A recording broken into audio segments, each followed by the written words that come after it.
Sierra High School Forensics team. Sierra Forensics. Right on. I am Coach Gibson. I am Mr. Trainer's wife, Coach Trainer's wife.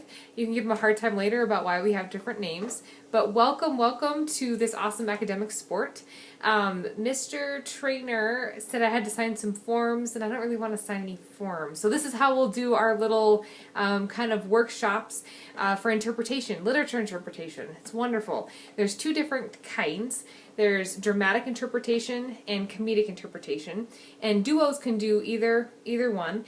It's personally been my experience that comedic duo interpretations do much better than dramatic ones.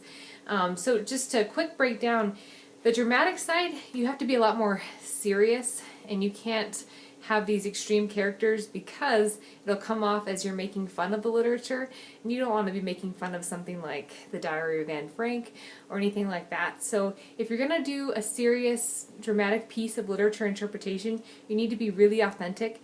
Don't just pretend to be sad. Be sad. Be that character so that it comes off authentically and resonates with your audience.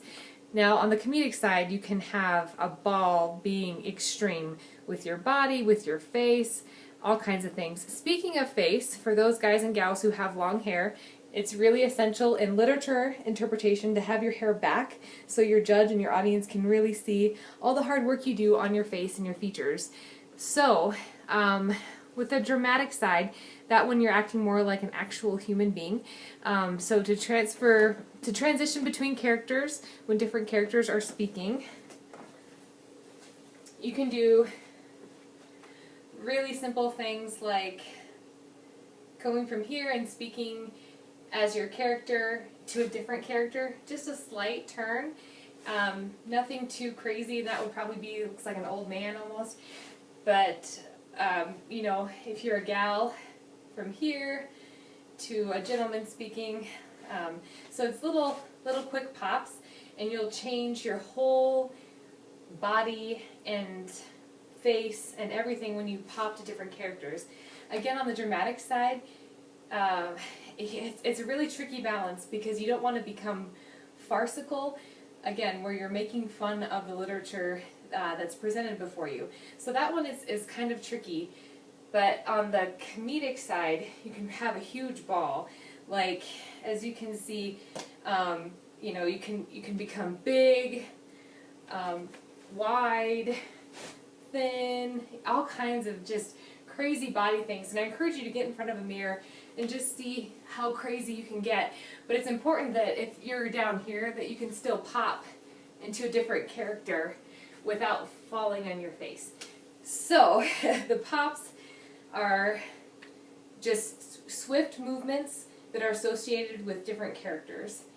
So you can have easy ones like Cinderella. Hello, I'm Cinderella. And then you can go to Ugly Stepsister, and then the other Ugly Stepsister. But again, you see I lost my balance. So you have to really practice and get good at remembering who is where, and that you go to each of those places at the proper time.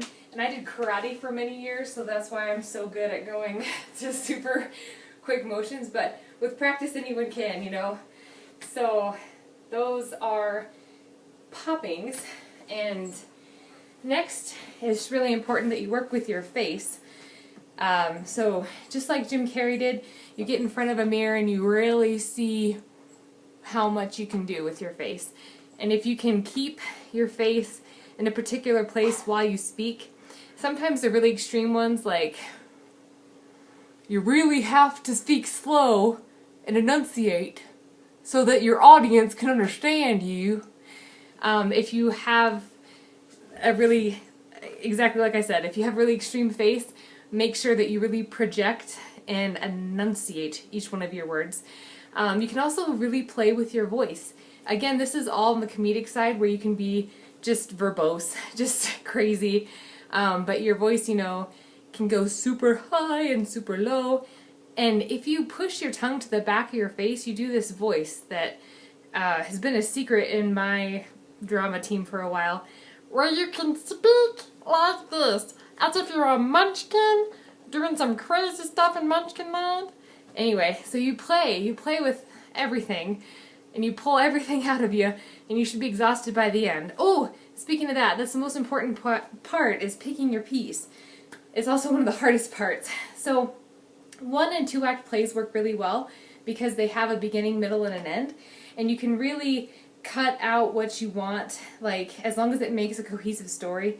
Like if you don't want a certain character, that's fine as long as the story has a beginning, middle, and an end.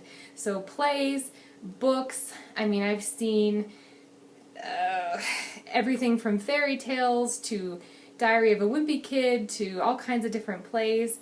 On the serious side, I've seen a lot of failures. Like there was a Russian one where he was a Russian soldier. It was a girl, but he was a him in Russia in World War II, and she had this really thick Russian accent that no one could understand, so it was really hard to give her a high rating because you couldn't understand her. So if you're doing drama, pick very thoughtfully. If you're doing comedy, remember that when you're interpreting literature, you have to go with the intent of the author. So if the author did not intend that to be funny, you might get marked down. And actually, if you're really good and you go to nationals, they can file a grievance against such things and you'll get knocked out anyway. So pick a piece that's intended to be funny and run with it. So yeah, feel free to ask Mr. Trainer any questions and he can come back and we can continue interacting like this.